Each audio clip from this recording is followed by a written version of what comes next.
now in New Jersey. Powered by TAPinto. Brought to you by Lakeland Bank. And by Bag Up NJ, a public awareness campaign of the New Jersey Clean Communities Council.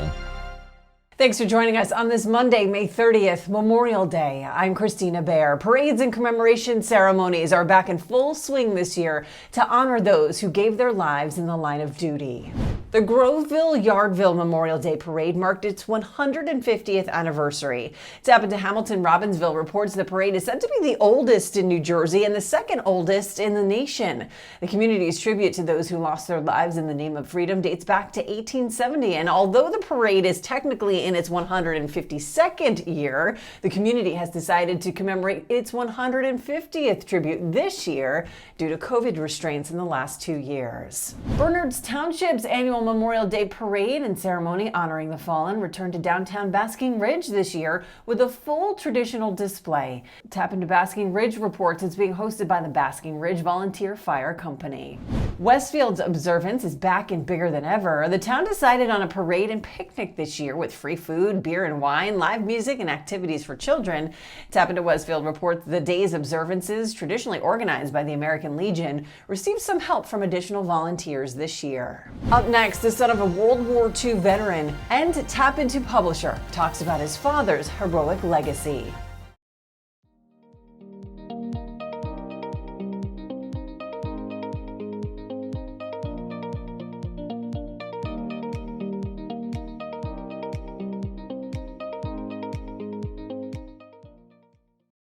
Welcome back. TAPinto Flemington Raritan publisher Joey Novick will be honoring a special service member this Memorial Day, his father, an Army private. Novick sat down to talk about his father's legacy and his heroic contributions. My dad, Bernie Novick, was a private in the Army, drafted in June of 1942, and served in artillery. And he was private first class who worked on a howitzer gun. I mean, just a big cannon. He was in North Africa, Italy, and France during the duration of the war. The guys who worked on this howitzer cannon were all trained, and not one of them was older than about 23, 24.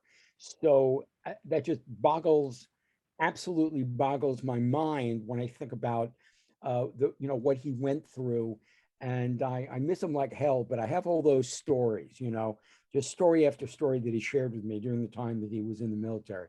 So growing up as a kid, and you mentioned this in the article, did you know how big this was, like what he was a part of? I learned about it in the larger sense in school. We certainly learned about World War II. But when I was a kid, my dad told me that, he would make up these stories like the one that, the article that I sent about my dad meeting regularly with FDR and Stalin and all the generals. And, he was the one that would tell people where to go. And, he fought and he was in charge. And, as a younger kid, you believe that stuff. You think, oh, my God, my dad was, the head of the war. And asking him about private first class. Oh, well, we met in private hotels and we met privately in first class hotels. And I'm thinking, oh, that makes sense, And of course, as I got older, I realized that, he was telling stories to make me laugh. But he got so much out of being in the Army. He said that he learned in the 3.5, 4 years it was in the Army, it made a huge difference in his life as far as discipline, being with other people.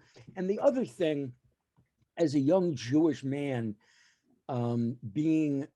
setting free a concentration camp, I was blown away when he showed me pictures of the just emaciated people. And he said, a lot of people over the course of your life are going to tell you that this didn't happen. Mm-hmm. But here's some pictures that we took. And I mean, as a young Jewish person growing up and knowing that happened, and he was part of setting those people free, absolutely amazes me. I'm speechless when I think about what every person in the military, men and women, did to set the world in a better direction fighting fascism, fighting Nazism, fighting the Japanese, the Germans, and the Italian, Italy in World War II. My dad, who said, always thank a veteran. And I've always, tried to make sure that I've thanked those veterans and thanked anybody in the military when I see them in, just in the street or in Wawa's or anywhere, just thank you for your service. They were called upon and they just did that which is necessary to save the world and save democracy. To reach TAPinto's large local audience, visit tapintomarketing.net. Thank you for joining us. This has been Now in New Jersey, powered by TAPinto, brought to you by Lakeland Bank and Bag Up NJ, a public awareness campaign of the New Jersey Clean Communities Council.